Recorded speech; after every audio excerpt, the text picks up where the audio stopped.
안녕하세요. 대치동에서 초등 수학을 가리키고 있는 이경미라고 합니다. 오늘은 경시 수학에 대해서 왜 필요한지에 대해서 말씀드리고자 합니다.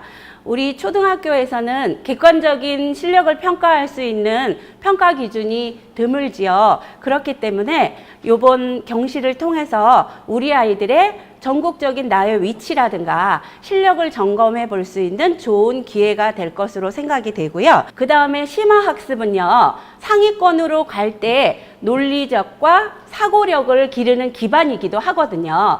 경시의 대부분의 심화 문제는 사고력 문제이기 때문에 우리 몸을 튼튼하게 하기 위한 근력을 기르듯이 수학의 사고력도 길러야 하기 때문에 꼭 필요하다고 볼 수 있습니다.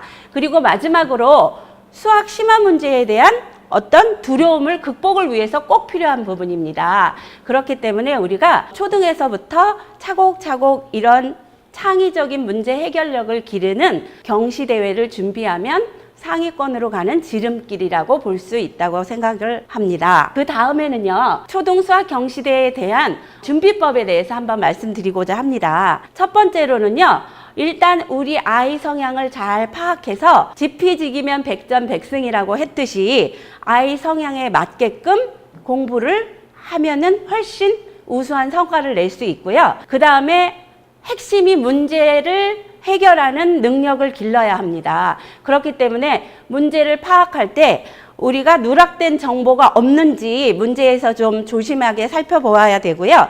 그 다음에 이 문제에서 불필요한 정보가 있는지 없는지에 대한 것도 가려내야 되고, 그 다음에 과잉 자료에 대한 정보를 해석해서 조금 불필요한 거를 제거한 후에 문제의 핵심 정보를 파악해서 해결하는 능력이 절대적으로 필요하다고 봅니다. 다음은 우리가 경시라고 하면은 매우 난이도 있는 문제 때문에 고민이 많을 텐데요. 어려운 문제에 대해서 어떻게 접근하고 해결하는지에 대해서 얘기해 보도록 하겠습니다. 첫 번째로요, 문제를 파악하는 능력을 길러야 합니다. 그렇기 때문에 문단을 끊어서 읽어야 하는 습관을 가져야 되고요. 보통 하위권 친구들 같은 경우는 문제의 본질과는 상관없는 자료에 주목을 하다가 문제의 오류를 범하게 됩니다.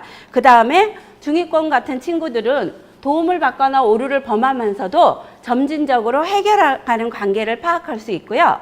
또 상위권 친구들 같은 경우는 수학적 의미가 있는 관계를 정확히 파악합니다. 그래서 누락된 정보가 없는지에 대해서도 캐치하고, 그 다음에 불필요한 과잉 정보에 대해서도 과감하게 제거하면서 문제의 핵심 정보를 파악해서 정확하게 해결력을 보이는 게 특징이라고 볼 수 있습니다.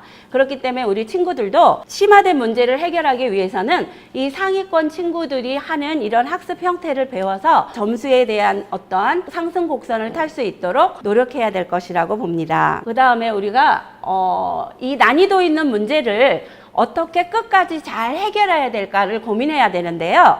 제한된 시간 내에 이 25문항을 잘 해결을 해야 되겠고요. 그렇기 때문에 시간의 분배가 굉장히 중요하고요. 앞부분에서 나오는 난이도가 좀 쉬운 문제는 꼼꼼하게 풀이 후 실수 없이 완벽하게 정답을 맞추는 게 관건이라고 볼 수 있고요. 그 다음에 뒷부분에 있는 난이도 있는 주관식 서술형이라든가 이런 부분에 대해서는 우리가 창의적인 문제 해결력을 발휘해서 끝까지 과제 집착력을 가지고 문제를 해결해야 하는 끈기가 필요하다고 봅니다. 그 다음에 문항이 긴 지문 같은 경우는요, 조건을 붙여서 문제를 파악한 다음에 그 조건에 맞는 풀이법을 내가 했는지에 대해서 검토한 후 잘 해결했는지에 대해서 꼭 반성해보는 시간을 가져보아야만 우리가 경시에 대한 좋은 해결력을 보았다고 할 수 있을 것입니다. 이상입니다.